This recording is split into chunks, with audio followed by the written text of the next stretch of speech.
Depressurizing the cap 40,000 feet.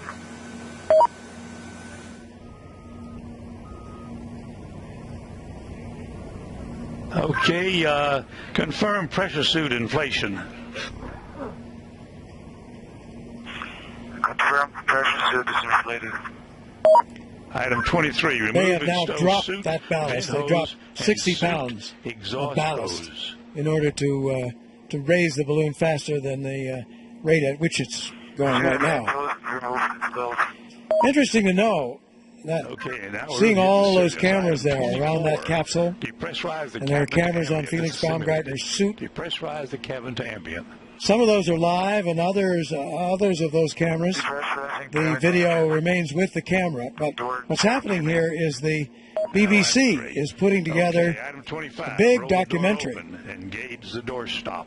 Almost a 2-hour project, 2 hours long in the documentary, a 5-year project in the making about this whole mission. Item 27. So expect to see that about 4 weeks after this event.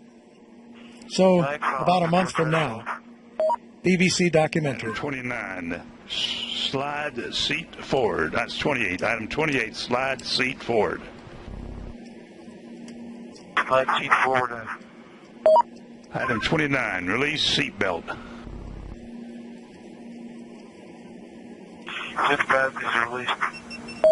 Item 30, slide forward into the rest position.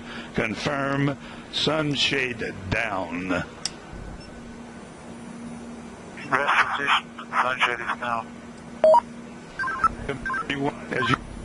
As you slide forward, I'm going to check the integrity of your parachutes. I'm going to tell you that your parachutes are not deployed. Okay, parachute is not deployed. Confirm parachute is not deployed. Okay, verify that the cutaway knife handle strap is attached and the knife is in the proper position.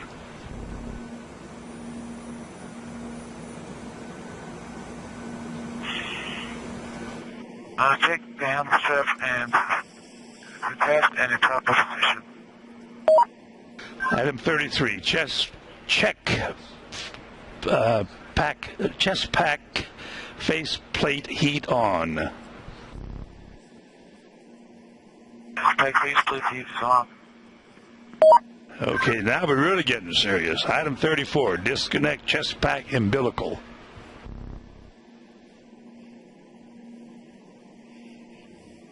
Chest pack umbilical is disconnected. Confirm communications. I confirm communication at Pt.5, Joe. Pt.5. Item 36, stow umbilical. Umbilical is stowed. Item 37, disconnect both oxygen supply hoses. Both oxygen supply hoses disconnect. Okay, item 38, stand up on the exterior step, but be sure and duck your head down low as you go out the door.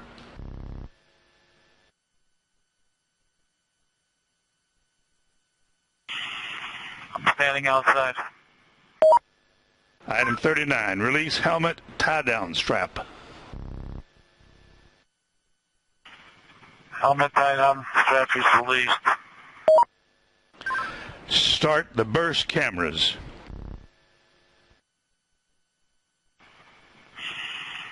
Burst camera started. The rest is yours. Okay, I jump. Okay, Felix, we just went through the check. We've also checked your bailout bottles and made sure that they're perfect, and they were perfect. So we have completed the egress check. Do you have any questions? Got two things. Question number one, can I shut down the cameras because they're on since 19 minutes?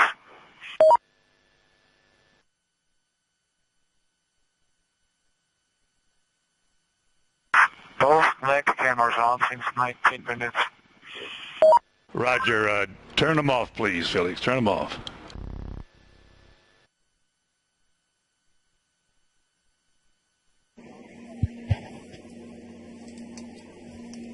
Okay, both leg cameras are off. The second thing is, this is really serious, Joe. I do not think I have face heating. My face heating is all the way up to 10 on visor heat. You can see the red LED, but it's not heating, you know. I do not feel heat at all. Sometimes it's getting foggy when I exhale. Do you have the red light on the chest pack? That's what I just said. The red light on the chest pack is on. I was looking at the button. It's in the on position. My dial is all the way up to 10, but I do not feel heat.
We're now more than 1 hour in and approaching the Armstrong line. Now, what the Armstrong line is a special line where, without pressurization, the body's fluids would bubble and boil away. That is the saliva, the tears, the lining of the lungs.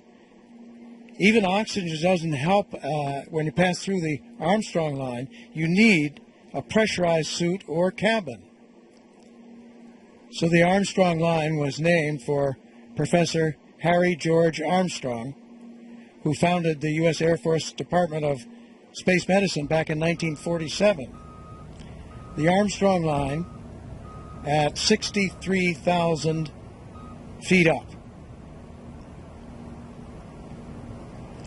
There you see the pressure in the capsule at 8 psi and outside down to 0.51 psi.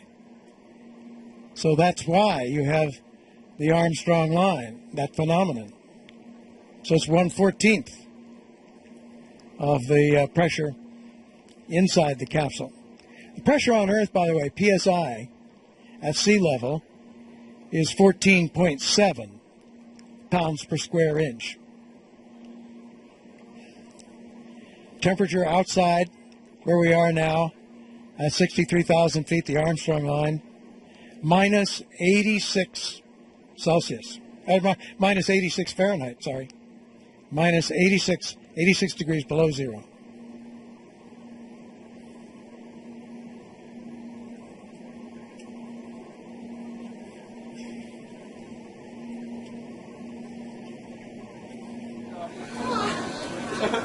There, Baumgartner's mother, Eva, from Salzburg, Austria, looking pleased, happy.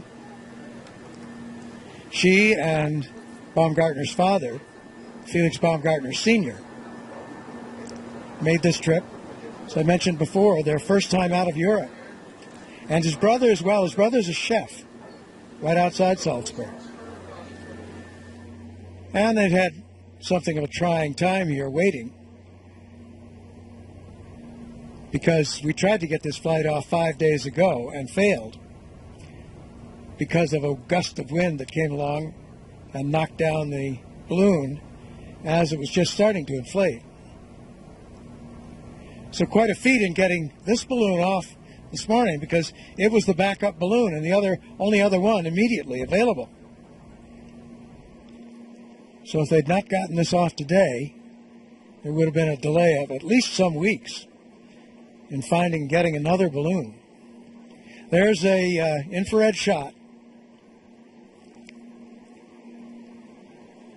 of Felix Baumgartner's balloon, the largest balloon ever to be used to haul a man up to this kind of altitude. Well, largest balloon ever used to haul any human being aloft. So big because it's going to such a high altitude. Already at 65,000 feet now.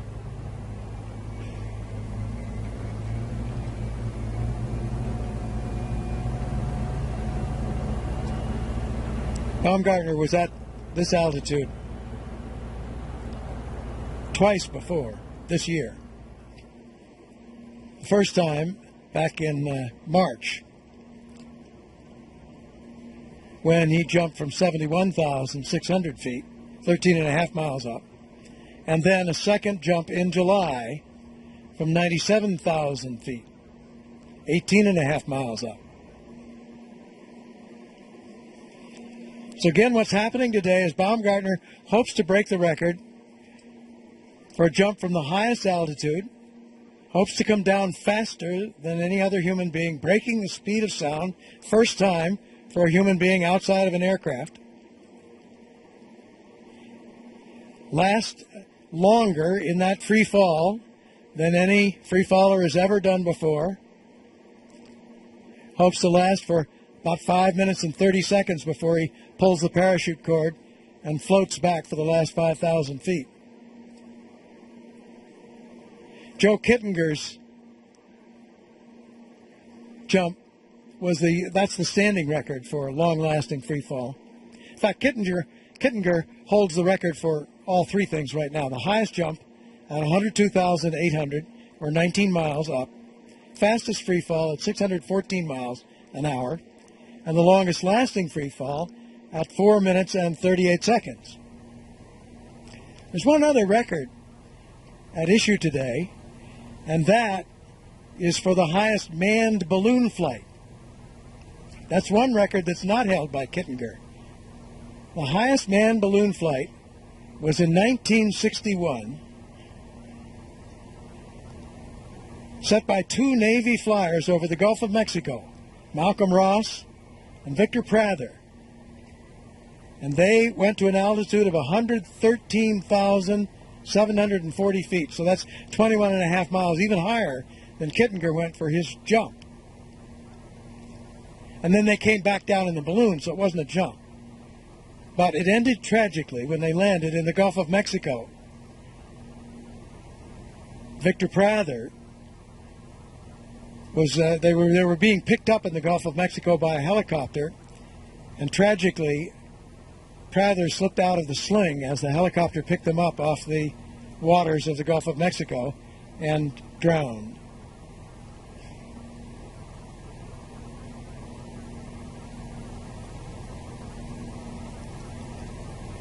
So let's take a look at some of the events that led up to this point. There's the capsule as it came out of the hangar around midnight last night, suspended from the crane. There's the helium arriving at the launch site. There's a wide shot.